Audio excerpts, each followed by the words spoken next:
At my daughter's wedding, I overheard her tell her rich mother-in-law, "She's just a pathetic failure, nothing like you." So, I stood up during toasts and played a message her deceased father had recorded before he died. The room fell completely silent. If you're watching this, subscribe and let me know where you're watching from. But let me back up and tell you how I got to that moment. My name is Dorothy Williams, though most people call me Da.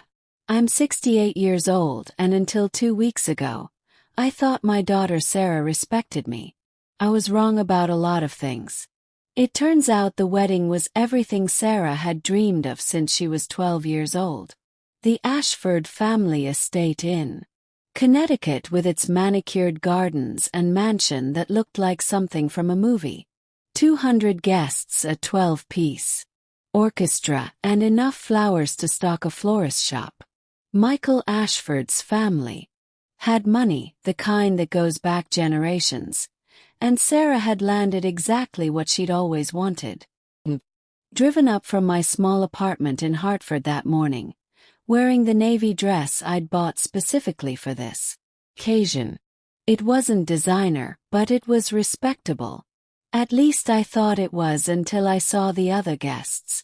The women wore clothes that cost more than my monthly rent, diamonds that could blind you, and that particular look of confidence that comes with never having to check your bank balance. Sarah looked absolutely stunning in her grandmother's vintage Chanel dress that I'd carefully preserved for 40 years. The same dress I'd worn when I married her father, Frank, back when we thought love was enough to build a life on. She'd insisted on wearing it, and I was foolish enough to think it meant something sentimental to her. How naive it was. The ceremony was perfect if you like that sort of thing.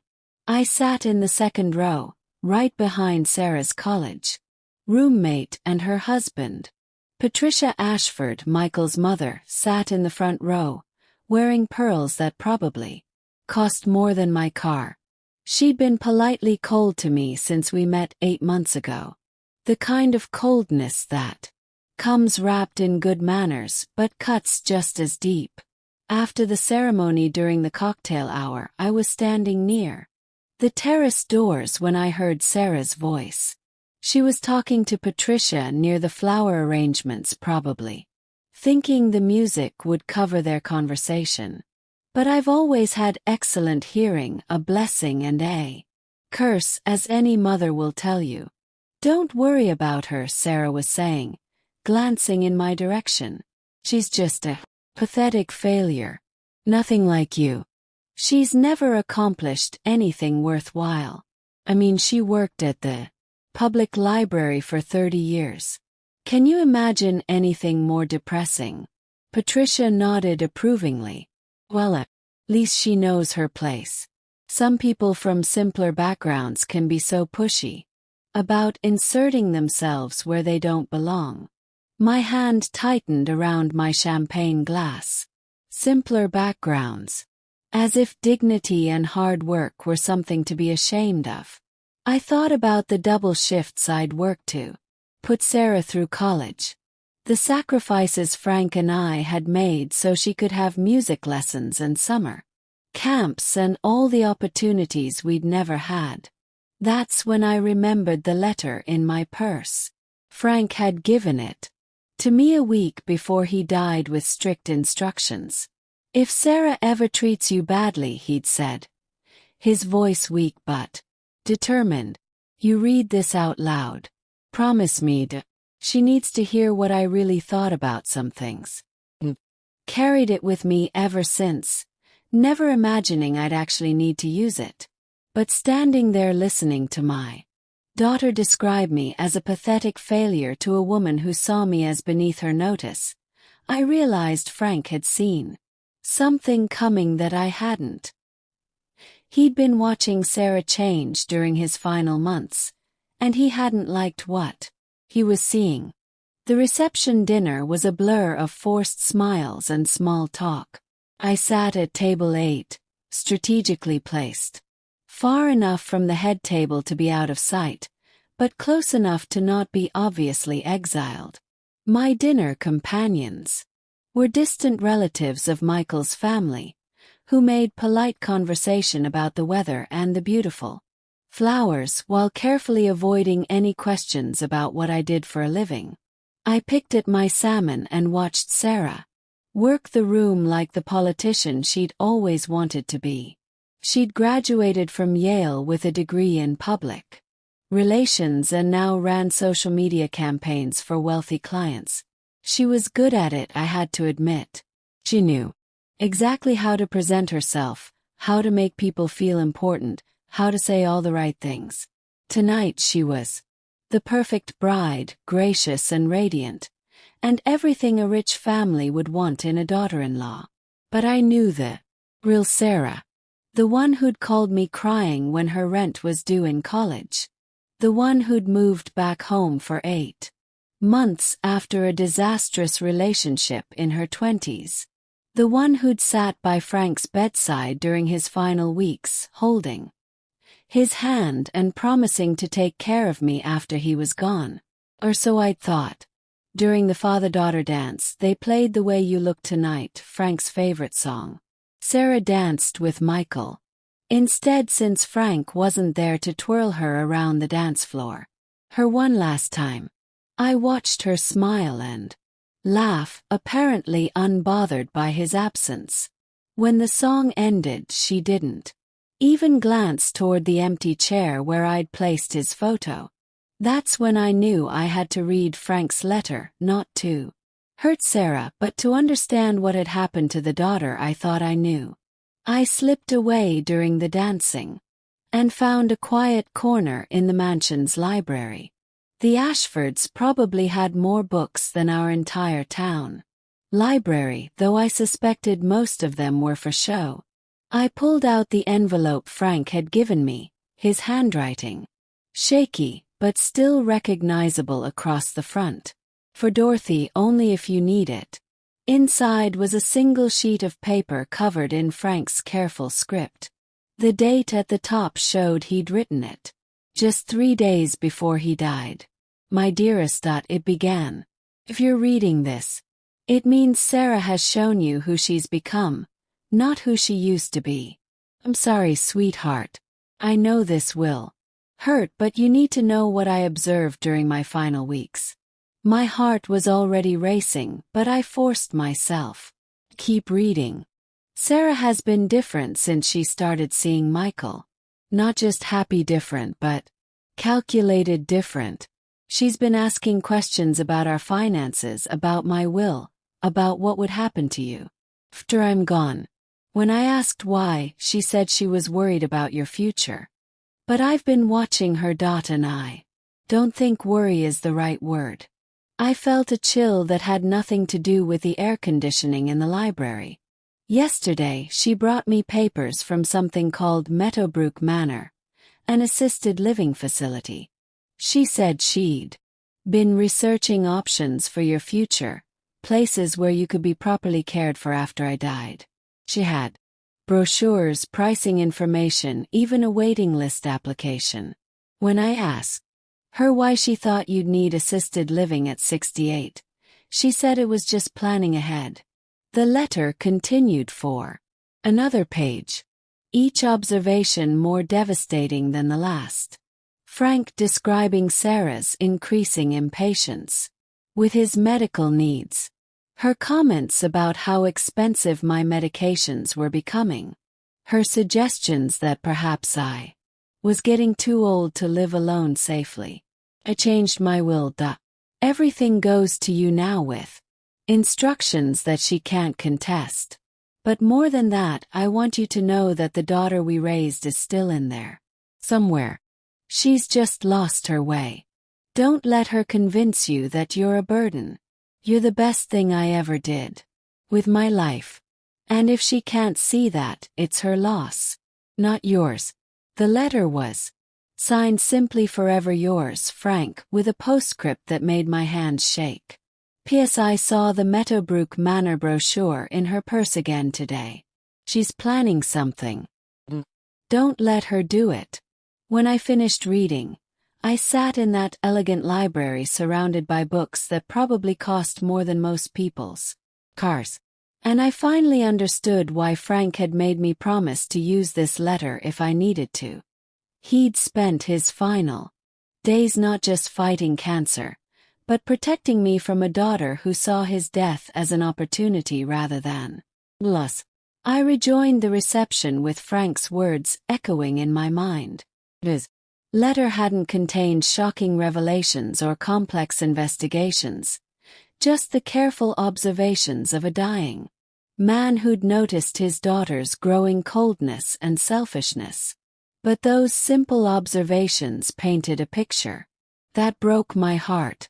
Sarah hadn't suddenly turned cruel. She'd been planning my future without consulting me, researching ways to have me declared incompetent or unsafe to live alone. Frank had seen it happening and tried to warn me the only way he could. I watched Sarah accept congratulations from the guests, her smile bright and practiced. But now I could see what Frank had noticed. The way she calculated each interaction. The slight impatience when someone took too long to make their point. The careful way she steered conversations away from anything that might reflect poorly on her new status. Mrs. Williams. A young man appeared at my elbow. One of Michael's cousins whose name I'd forgotten. Michael wanted me to make sure you were enjoying yourself. Can I get you anything? I smiled politely. I'm fine, thank you. It's a beautiful wedding. The Ashford family certainly knows how to throw a party, he agreed, then lowered his voice. Though between you and me, it's nice to see Michael settling down with someone so practical.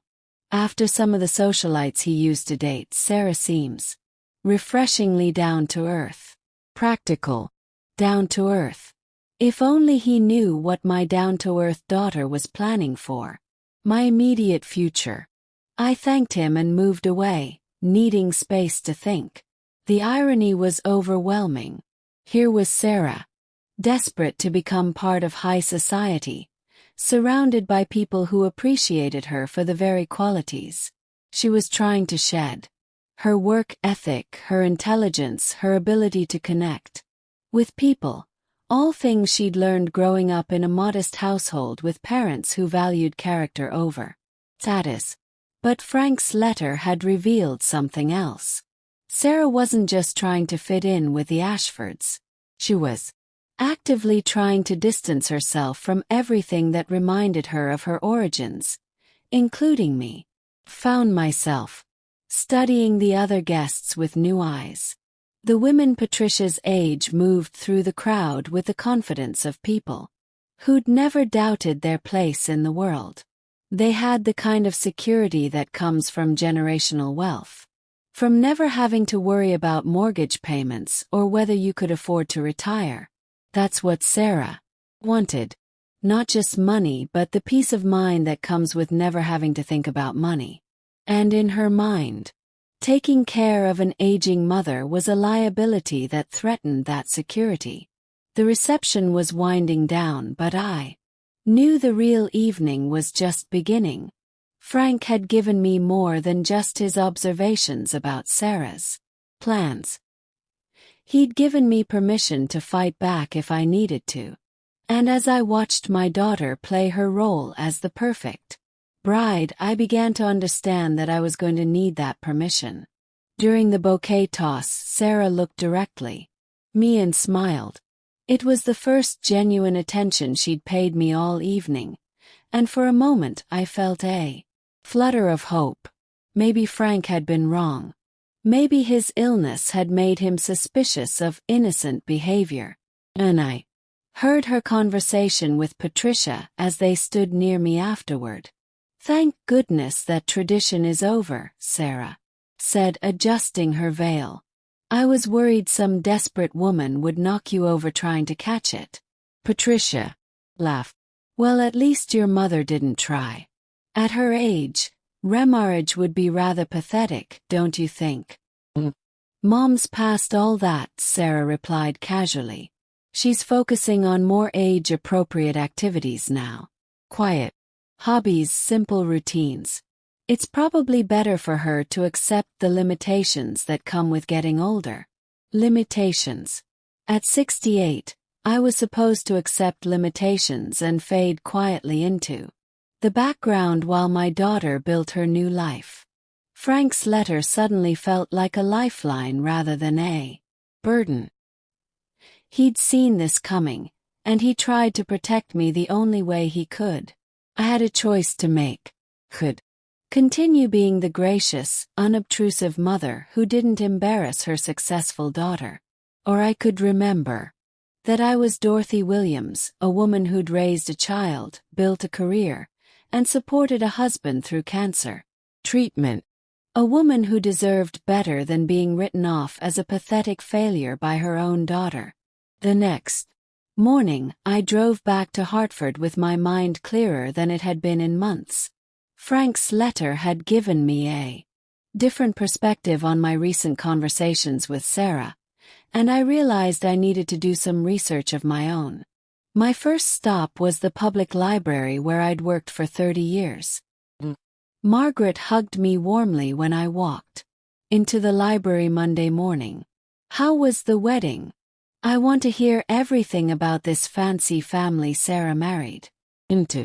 I'd always liked Margaret's directness. She was 5 years younger than me but had started working at the library the same week I did. Fresh out of library school and full of energy. We'd been friends through raises and budget cuts, difficult patrons and technology upgrades that left us both feeling ancient. It was quite an experience, I said carefully.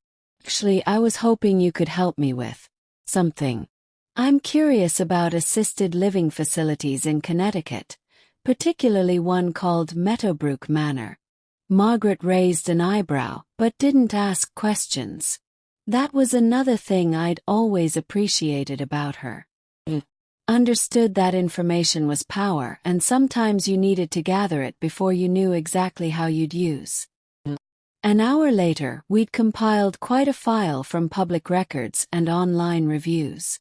Meadowbrook Manor was indeed exclusive and expensive, but it had something else that caught my attention. A program for asset protection that allowed residents to sign over their estates in exchange for guaranteed lifetime care. More interesting was what we found in the online reviews. Several families had complained about high-pressure sales tactics, about feeling rushed into decisions during emotional periods following a spouse's death. The state had investigated the facility twice in the past 5 years for inappropriate marketing to vulnerable seniors. Well, Margaret said, printing out the last of our research, this place certainly seems aggressive about acquiring new residents, and their asset protection program looks designed to separate seniors from their money. I thanked Margaret and drove home with a box full of documents that painted a very different picture of Meadowbrook Manor than Sarah's brochures had suggested. But more than that, I had a plan forming in my mind. Frank's letter was just the beginning. What I needed now was to understand exactly what Sarah was planning and why. That afternoon I did something I hadn't done in years. I called Sarah's college roommate, Jennifer, who'd been at the wedding and had always been more forthcoming than Sarah about family gossip. Under the guise of wanting to send a proper thank you note to the Ashfords, I asked some casual questions about the family's background. What I learned was enlightening. The Ashfords were indeed wealthy, but their money was relatively new. Michael's grandfather had made his fortune in manufacturing after World War II. Patricia had married into the family 30 years ago, and according to Jennifer's gossipy sources, she'd spent those decades carefully crafting their social position. Sarah's so lucky, Jennifer confided. Patricia's been taking her to all the right charity events, introducing her to the right people. She's already talking about getting Sarah onto some museum boards. After hanging up, I sat in my small apartment and thought about what I'd learned. Sarah wasn't just marrying into money. She was marrying into a social climbing project that had been going on for decades. And Patricia saw Sarah as a useful tool in that project, someone young and educated and presentable enough to help maintain their position in Connecticut society. But that still didn't explain Sarah's plans for me until I remembered something Frank had mentioned in his letter. Sarah's increasing impatience with the cost of things. My medications, my apartment, rent, the small expenses that came with having an aging parent. Pulled out my checkbook and looked at the records from the past year. Sarah had been right about one thing. My expenses had increased. New medications for my arthritis, higher insurance premiums, the cost of having my apartment painted. When the management company raised the rent. Nothing dramatic, but the kind of steady increase that comes with aging. Then I realized what Sarah was really afraid of. It wasn't that I needed assisted living now. It was that I might need expensive care in the future, and if I spent down my savings on long-term care, there would be nothing left for her to inherit. Frank's letter had been about protecting me from Sarah's immediate plans, but my own research had revealed something even more disturbing. My daughter saw me not as a person with needs and feelings, but as a financial liability that needed to be managed efficiently. That night, I made a decision that would have shocked the old Dorothy. I wasn't going to wait for Sarah to make the next move. I was going to find out exactly what she was planning, and then I was going to decide what to do about it. 2 weeks after the wedding, Sarah called to invite me to lunch. She sounded unusually warm and friendly, which immediately put me on alert. Sarah was never warm and friendly, unless she wanted something. And after Frank's letter, I had a pretty good idea what that something might be. We met at a trendy bistro in West Hartford, the kind of place that serves small portions on large plates and charged accordingly. Sarah looked radiant, still glowing from her honeymoon in Italy. She'd always photographed well, but marriage to Michael had given her a new confidence that was almost blinding. "Mom, you look tired," she said, kissing my cheek before we sat down. "Are you sleeping okay? Eating enough? I've been worried about you living alone in that little apartment." I ordered a salad and listened to her talk about the honeymoon, about Michael's family's vacation home in the Hamptons, about the charity boards Patricia was helping her join. It was like listening to someone describe a life from a magazine. Perfectly arranged details designed to impress. Finally, after we'd ordered coffee and dessert, Sarah got to the "Mom, Michael and I have been talking and we're concerned about your future. That apartment you're renting is so small, and the neighborhood isn't getting any safer. We think it's time you considered moving somewhere more appropriate for someone your age." "Appropriate?" asked, keeping my voice neutral. "Well, secure with medical services nearby, maybe some social activities." Sarah smiled brightly. "Patricia knows about this wonderful senior community about an hour from our house. Very exclusive, very nice. The waiting list is usually years long, but they have a spot opening up next month." I set down my coffee cup carefully. "Senior community, Sarah, I'm perfectly capable of living independently. Of course you are now, but it's about planning ahead. And honestly, it would give us all peace of mind to know you're somewhere safe." Sarah reached across the table and patted my hand. "The best part is you wouldn't have to worry about finances anymore. They have a program where you can transfer your assets and they guarantee care for life. There was the asset protection program I'd researched with Margaret. Sarah wanted me to sign over my inheritance, my savings, everything Frank had left me, in exchange for a room in an institution where she could visit occasionally and feel virtuous about taking care of her mother. That's very thoughtful, I said slowly. But I'm not ready to make that kind of decision yet. I'm enjoying my independence. Sarah's smile tightened slightly. Mom, I understand that it's hard to admit when you might need help in the future, but Dad's been gone for 3 years now. You can't keep pretending you can handle everything on your own indefinitely. I'm not pretending anything. Sarah, I'm managing just fine. Are you? Sarah's voice took on a sharper edge. Because I've noticed you seem a bit scattered lately, forgetting appointments, missing calls. Patricia mentioned that you seemed confused at the wedding, out of place. Felt a flash of anger. I seemed confused because I was listening to you call me a pathetic failure. That tends to be disorienting.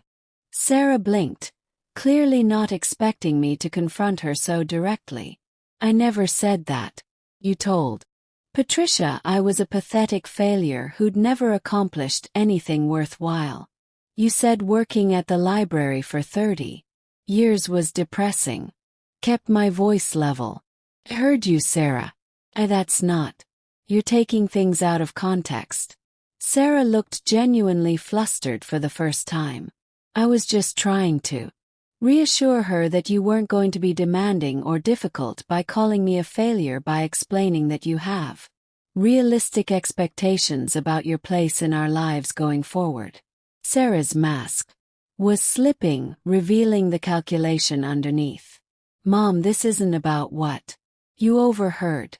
This is about being practical. You're 68 years old. You need to start planning for the future. Signaled for the check and started gathering my purse. Sarah, I am planning for the future. I'm planning to live my life on my own terms for as long as I'm able. And when you're not able, when you fall and break a hip or have a stroke or develop dementia, who do you think is going to take care of you? The question hung in the air between us, and I realized this was the heart of it. Sarah wasn't worried about my current needs. She was terrified of my future needs. She wanted me safely warehoused where my aging wouldn't inconvenience her new life. I'll cross that bridge when I come to it, I said. But Sarah, when that time comes, I hope I'll still have a daughter who sees me as a person worth caring about, not just a problem to be solved. As I drove home, I thought about Frank's final gift to me. Not just the letter warning me about Sarah's plans, but the knowledge that he'd seen our daughter's transformation happening and had tried to protect me from it. Sarah thought she was maneuvering me into a corner. What she didn't realize was that she was actually revealing exactly how far she was willing to go to protect her new status. A month after Sarah's lunch invitation, she called again. This time, I could hear voices in the background, and the formal tone in her voice told me she was performing for an audience. Mom, we need to talk. Can you come over this evening? Michael and I have some family business to discuss with you. Agreed, though I suspected I knew exactly what kind of family business they had in mind.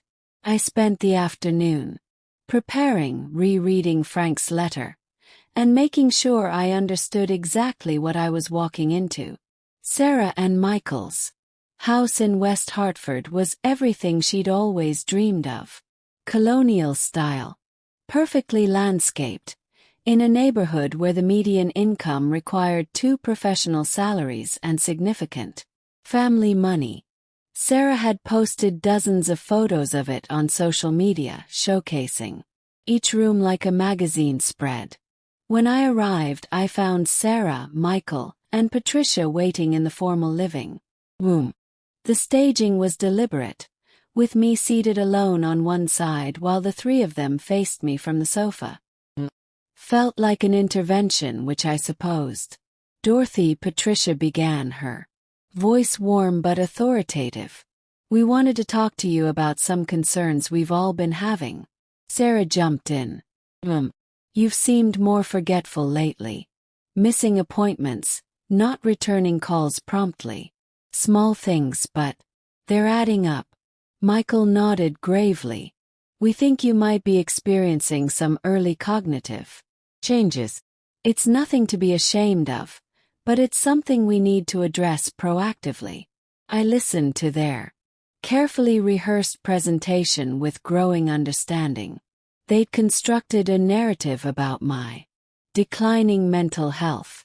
But unlike the fabricated examples I might have expected, these were subtle distortions of normal behavior.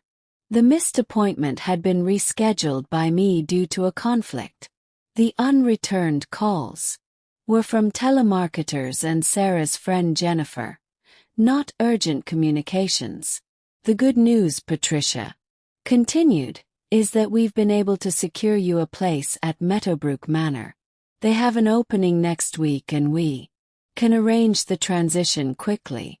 All you need to do is sign these papers, Michael said, pulling out a folder of documents. Power of attorney, asset transfer agreements, healthcare directives, everything to make the transition smooth and protect your interests. I looked at the three of them. These people who thought they could manipulate me into signing away my life with exaggerated concerns about my mental capacity. Sarah sat there nodding encouragingly, playing the role of the concerned daughter while planning to inherit everything her father had left. This is quite a production, I said finally. How long have you been planning this intervention? Sarah's smile faltered slightly. Mom, this isn't a production. We're genuinely worried about you. Are you? I pulled out Frank's letter, the envelope worn from being carried in my purse for weeks. Because I have something I think you'll all find interesting. I unfolded the single sheet of paper and began to read aloud. Frank's careful observations about Sarah's questions concerning my finances, her research into assisted living facilities, her growing impatience with the costs of having an aging mother. She brought me papers from something called Meadowbrook Manor. I read. An assisted living facility. She said she'd been researching options for your future, places where you could be properly cared for after I died. Sarah went completely white. Michael frowned in confusion. Patricia's composed expression didn't change, but I saw her hands clench slightly in her lap. When I asked her why she thought you'd need assisted living at 68, she said it was just planning ahead. I continued. I've been watching her. And I don't think planning is the right word. As Frank's letter continued detailing his observations about Sarah's calculated approach to my future care, I watched my daughter's face cycle through shock, panic, and finally a cold calculation I'd never seen before. When I finished reading, the silence in the room was absolute. Then Michael spoke. Sarah, is this true? Were you researching assisted living facilities while your father was dying? That's when I realized this confrontation was just the beginning of something much larger. That letter proves nothing, Sarah said, but her voice shook. Dad was sick, probably. Confused. He was seeing problems that weren't there. I folded the letter carefully and put it back in my purse. Your father was many things, Sarah, but confused wasn't one of them, especially not about something this important. Michael was studying the documents on the coffee table, the power of attorney forms, the asset transfer agreements, the Meadowbrook Manor paperwork. Sarah, when exactly did you start researching this place? I was just being prepared, Sarah said defensively. Someone had to think ahead about Mom's future needs. While your father was dying of cancer. Michael's voice was quiet. But there was an edge to it I hadn't heard before. You were planning to move your mother into assisted living while he was fighting for his life. Patricia tried to intervene. Michael, I think we should Focus on Dorothy's current situation rather than relitigating past decisions. Should we? I asked, turning to Patricia with interest, because I did some research of my own after Sarah mentioned Meadowbrook Manor. Did you know they've been investigated twice by the state for aggressive marketing to vulnerable seniors? For the first time since I'd known her, Patricia looked genuinely uncomfortable. I'm sure any successful facility faces occasional regulatory reviews. Occasional reviews about pressuring grieving widows to sign over their assets immediately after their husbands' deaths. I pulled out the folder of public records Margaret had helped me compile because that's what the state found. High-pressure tactics. Rushed decision-making, families who felt manipulated into making permanent choices during temporary emotional crisis. Sarah grabbed for the papers. Where did you get these public records? Sarah. Amazing what you can find when you know where to look. I kept the documents out of her reach. Estate, licensing board, consumer protection agencies, online review sites, all freely available to anyone who bothers to investigate before signing their life away. Michael was reading over my shoulder now. Jesus, look at these complaints. Felt pressured to decide immediately. High-pressure sales presentation. Regretted signing asset transfer agreement. Sarah, did you actually research this place or did someone recommend it to you? The silence that followed was telling. Finally, Patricia spoke. I may have mentioned that they had an excellent reputation in certain circles. Certain circles being wealthy families looking to warehouse inconvenient relatives. Asked mildly. That's a terrible thing to say, Sarah snapped. We're trying to ensure you get proper care. No, you're trying to ensure I don't become a financial burden on your new lifestyle. I stood up, feeling calmer than I had in months. The difference is that proper care considers what I want, not just what's convenient for you. Michael was still studying the complaint documents. Mom, some of these families sued Meadowbrook. They accused the facility of elder abuse, of manipulating seniors into signing over assets they didn't understand. Patricia's composure was finally starting to crack. Those are isolated incidents. Every industry has a few bad actors. Are they? Yes. Because according to these records, Meadowbrook has a specific program targeting recent widows. They market to families during funeral planning, offer estate protection services, provide referrals through certain funeral homes, and lawyers. I watched the three of them process this information. Sarah looked like she was going to be sick. Michael was angry, though I wasn't sure if it was directed at his wife or his mother. Patricia was calculating, probably, trying to figure out how to salvage the situation. Even if the facility has some problems, Sarah said desperately, that doesn't change the fact that you need to plan for your future. You can't live alone forever, Mom. Why not? Yes. I'm 68, not 88. I'm healthy, mentally sharp, and perfectly capable of making my own decisions about my living situation. But what if something happens? What if you fall or get sick or need help? Sarah's voice was rising. You can't expect us to drop everything and take care of you. There it was. Real fear underneath all the concern about my welfare. Sarah wasn't worried about my current needs. She was terrified that my future needs might interfere with her carefully planned new life. I'm not expecting you to take care of me, Sarah. I'm expecting you to respect my right to make my own choices about how I want to live. Those choices affect other people, Patricia said sharply. Family decisions should be made collectively, considering everyone's interests. Everyone's interests, I repeated. And what exactly are your interests in this situation, Patricia? Patricia straightened in her chair, her social mask firmly back in place. My interest is in seeing this family function harmoniously. Sarah is my daughter-in-law now, and that makes her welfare my concern. And my welfare? Does that concern you at all? Course it does. Which is why we think Meadowbrook would be perfect for you. You'd have security, medical care nearby, social activities with people your own age. Had to admire her persistence.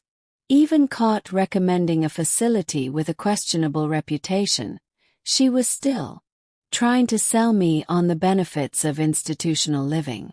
Patricia, I said gently, I spent 30 years working at a public library. Do you know what that taught me? How to research things thoroughly, how to spot inconsistencies in people's stories, and how to help people find information they need to make good decisions. Michael looked up. From the complaint documents. What kind of inconsistencies? Well, for instance, when someone recommends a specific facility they claim to have researched, but all their information comes from marketing materials rather than independent sources. I looked directly at Patricia. Or when someone is very eager to see a particular outcome but can't explain why that outcome is important to them personally. Sarah tried to regain control of the conversation. Mom, you're being paranoid. We're trying to help you. Are you? Because help usually involves asking what the person wants, not telling them what they're going to do. I sat back down, feeling like I was finally getting somewhere. Sarah, in all these conversations about my future, have you ever asked me what I actually want? Of course we want what's best for you. That's not what I asked. You asked me what I want. The silence stretched uncomfortably. Finally Michael spoke. What do you want? Dorothy. I want to live in my own apartment for as long as I'm able. I want to make my own decisions about my healthcare, my finances, and my social life. I want to be treated like a competent adult, not a problem to be managed. I paused, looking at each of them and I want my daughter to see me as a person worth respecting, not just an obligation to be discharged efficiently. Sarah's eyes filled with tears. I do respect you. I'm scared, Mom. I'm scared something will happen to you and I won't know how to handle it. For the first time all evening, all I heard something genuine in her voice. Sarah, being scared is normal, but being scared doesn't justify trying to control someone else's life. I'm not trying to control your life. I'm trying to protect you from what? From making my own mistakes. From living independently. From having the dignity of making my own choices. I reached across and took her hand. Sweetheart, I've been taking care of myself for 68 years. I raised you. I supported your father through cancer. I managed a library budget and staff. Why do you suddenly think I'm incapable of managing my own life? Michael was nodding slowly. Has a point, Sarah.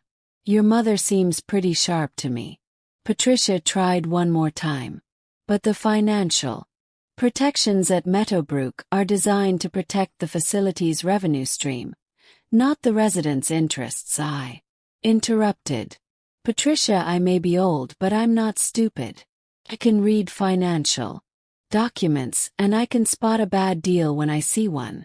Sarah wiped her eyes with her napkin. So what happens now? You just go back to your apartment and pretend this never happened. I go back to my apartment and continue living my life. You go back to yours and stop trying to manage mine. I gathered my purse and stood up. And maybe if you can learn to see me as an equal rather than a dependent, we can rebuild some kind of relationship. But what if you do need help someday? Sarah asked. Then I'll ask for it. And if you're willing to provide it respectfully without trying to take over my life, Maybe we can work something out. Paused at the door. But Sarah, if I ever need care, it will be my decision how to handle it. Not yours, not Patricia's, not some facility that sees me as a source of revenue. I drove home. I realized that the evening had gone better than I'd expected. Frank's letter had given me the ammunition I needed, but my own research had given me something more valuable, the knowledge that I was right to resist their pressure. More importantly, I'd seen a glimpse of the real Sarah underneath all the calculation. A young woman who was genuinely scared of the responsibilities that came with having aging parents. Weeks later, Sarah called to ask if we could have coffee. Just the two of us, she said. No Michael, no Patricia, no agenda about my living situation. I was skeptical but curious enough to agree. We met at a small cafe near the library, neutral territory, where neither of us had the advantage. Sarah looked different, tired, less polished than usual. Her perfect composure had cracks in it that I'd never seen before. I've been thinking about what you said, she began without preamble. About not asking what you wanted, about treating you like a problem instead of a person. I waited, curious to see where this was going. Talked to a therapist about it, about why I was so fixated on getting you into that place. Sarah's hands were wrapped around her coffee cup like she was trying to warm herself. She asked me when I started being afraid of you getting older, and when Dad got sick, when I realized that loving someone doesn't protect them from aging or dying, or needing help. Tears started forming in her eyes. I watched you take care of him, and I thought about how someday someone would have to take care of you, and I panicked.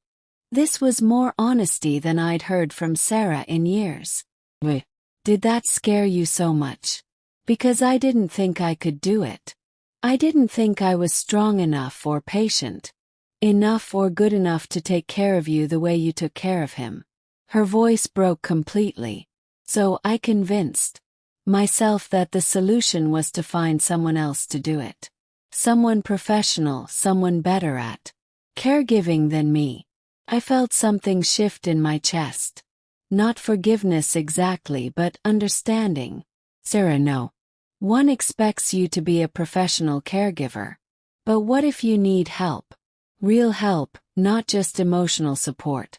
She looked up at me with eyes that seemed much younger than her 32 years. What if you get sick like Dad did? And we'll figure it out together. But that doesn't mean signing over my independence now just because something might happen later. I know that now. Therapist explained the difference between planning for possible futures and trying to control them. Sarah wiped her eyes with her napkin. She also pointed out that I was treating you like you were already incapacitated instead of like someone who could participate in planning for her own future. We sat in silence for several minutes. Thought about Frank's letter, about the daughter he'd been trying to protect me from, but I could also see the daughter he'd raised. Scared, imperfect, but capable of growth. What about Patricia? Yes. And Michael? Michael was horrified when he really understood what we were planning. He said it reminded him of the way his grandfather's business partners tried to pressure him into selling the company when he got dementia. Sarah managed a weak smile. Apparently, the Ashford family has some experience with people trying to take advantage of vulnerable seniors. And Patricia is Patricia. She's convinced this whole thing got blown out of proportion, that we should have just handled the Dorothy situation more quietly. Sarah looked embarrassed. Actually said that. The Dorothy situation. I had to laugh. Well, at least she's consistent. Sorry, Mom.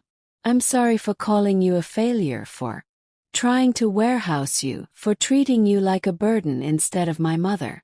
Sarah reached across the table and took my hand.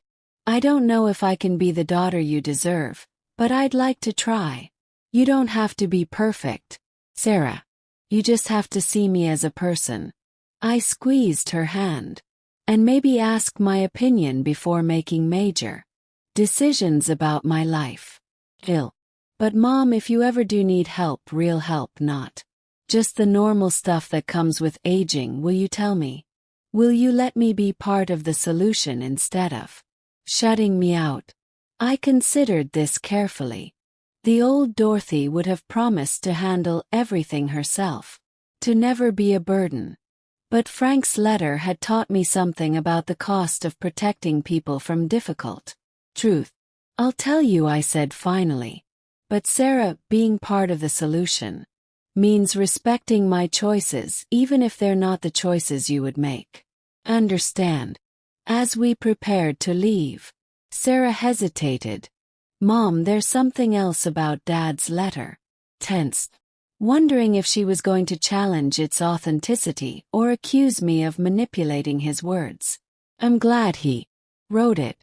Not because of what it said about me, but because it meant he was still protecting you even after he was. Her voice was soft. I hope someday I'll be smart enough to love someone that completely. Driving home, I realized that the woman I'd raised was still there underneath all the fear and calculation. It was going to take time to rebuild our relationship, and it would never be the same as it was before. But maybe with enough honesty and patience it could be something better. 6 months later I was reading in my favorite chair when my phone rang. It was Sarah calling with what had become our weekly check-in. Not to manage my life or push me toward any particular decision, but just to talk. How was your week? She asked, and I could hear genuine interest in her voice. I had lunch with Margaret, went to the book club at the library, started reading that novel you recommended. I settled back in my chair back. Robert and I went to a concert on Saturday. There was a pause. Robert was still a relatively new development in my life, a retired English professor I'd met at the library's lecture series. We'd been seeing each other for 3 months, taking things slowly and enjoying each other's company. How are things going with him? Sarah asked carefully. Very well. He's intelligent, kind, and he treats me like an adult, capable of making my own decisions. I smiled, knowing Sarah would catch the reference to our earlier conversations. Amazing how refreshing that can be. I deserved that, Sarah laughed. But seriously, I'm glad you're happy. You deserve someone who appreciates you. This was still new territory for us. Sarah showing genuine interest in my happiness rather than just my welfare.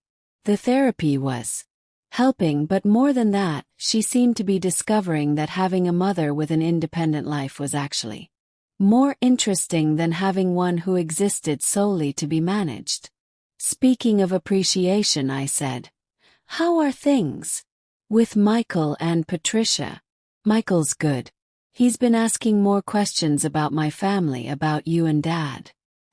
Think meeting you made him realize that not all mothers-in-law are like his mother.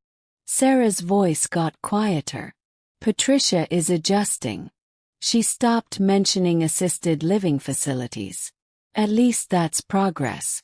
She asked me last week if you were still harboring resentment about the Meadowbrook situation. I told her that you weren't harboring anything. You'd simply learn to be more careful about trusting her judgment. I laughed. I bet that went over well, about as well as you'd expect. But Michael backed me up, which was good. He pointed out that trust has to be earned back after it's been broken. We talked for another 20 minutes about books, about Sarah's work, about Robert's grandchildren and their upcoming visit. Normal family conversation, the kind we hadn't had in years. When we hung up, I realized how much I'd missed this version of my daughter. The next morning I was surprised to get a call from Michael. Dorothy, I hope you don't mind me calling directly. I wanted to ask you something. Of course, what's on your mind? I've been thinking about what happened last year with the whole Meadowbrook situation. I realize I didn't handle it very well. I let my mother push an agenda that wasn't in your best interest. I waited, curious where this was going. I wanted you to know that Sarah and I have talked about it extensively. We've agreed that any future decisions about family matters will include you as an equal participant, not just someone whose life gets planned by other people. I appreciate that, Michael. Something else. Sarah mentioned that you might be interested in traveling more now that you're not worried about us pressuring you into assisted living. This was news to me. She did. She said you'd always wanted to see Ireland but never had the chance. Patricia and I are planning a family trip to Europe next spring and we'd like you to join us as our guest. I was quiet for a moment, processing this unexpected invitation. That's very generous, Michael. But before you say no, let me explain. Wouldn't be a family obligation trip where you'd have to keep up with our schedule or pretend to enjoy activities you don't like. We'd plan some things together, but you'd have plenty of independence to explore on your own. Patricia is on board with this. Michael laughed. Patricia suggested it. Actually, I think she's finally figured out that having a happy, independent mother-in-law reflects better on the family than having one who feels pushed around and resentful. After we hung up, I sat in my apartment thinking about how dramatically my life had changed in the past year. 12 months ago, Sarah had been planning to put me in an institution and take control of my assets. Now, she was encouraging me to travel internationally and including me in family plans as an equal participant. The difference wasn't just in Sarah's attitude. It was in my own willingness to stand up for myself. Frank's letter had given me permission to fight back, but the real change had come from recognizing my own worth and refusing to accept treatment that diminished it. A year later I was packing for Ireland when Sarah arrived at my apartment with coffee and pastries from my favorite bakery. "Excited about tomorrow?" she asked, settling into the chair across from my sofa. "Nervous and excited," I admitted. "It's been a long time since I traveled anywhere more exotic than Hartford. You're going to love it. And Mom, I'm really glad you said yes to the trip." I looked up from folding sweaters. "Sarah, can I ask you something? Can I ask you, last year when you were so determined to get me into Meadowbrook, were you really worried about my safety? Or were you more worried about the inconvenience of having an aging parent?" She was quiet for a long moment. "Honestly, both. I was scared something would happen to you, but I was also scared of how that would affect my life with Michael. I wanted the peace of mind that comes with knowing someone else was handling the hard stuff. And now I realize that the hard stuff is part of loving someone. You can't just outsource the difficult parts of relationships and expect the good parts to remain meaningful." She smiled. "Besides, you've proven pretty conclusively that you don't need to be handled by anyone." I laughed, thinking about everything that had led us to this point.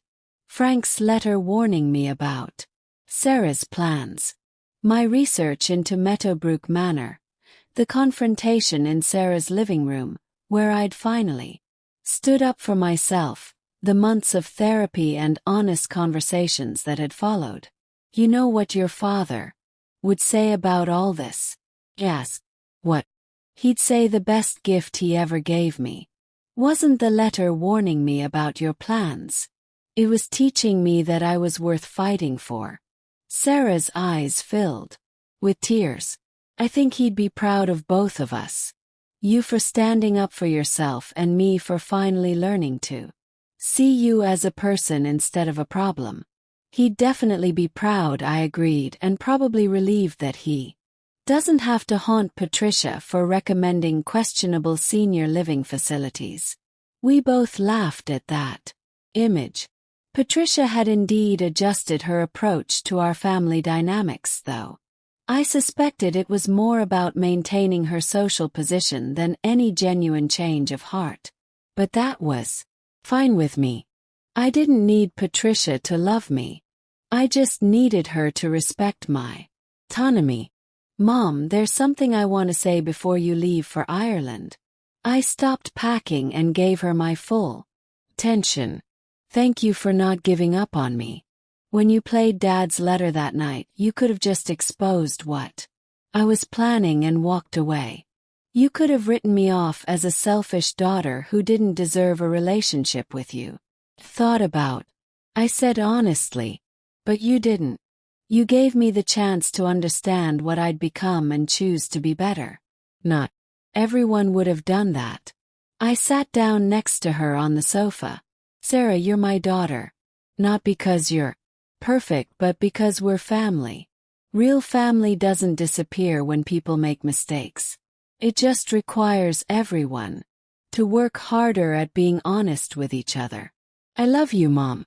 Not for what you can do for me or what you represent in my life, but because you're Dorothy Williams, a woman who worked for 30 years at a job she loved, who raised a difficult daughter with patience and grace, and who had the courage to fight for her own dignity when everyone around her was trying to take it away. As we hugged goodbye, I thought about the journey that had brought us here. The pain of hearing my daughter call me a pathetic failure. The fear of losing my independence to someone else's convenience. The discovery that I was stronger and more valuable than I'd allowed myself to believe. Frank's letter had started it all.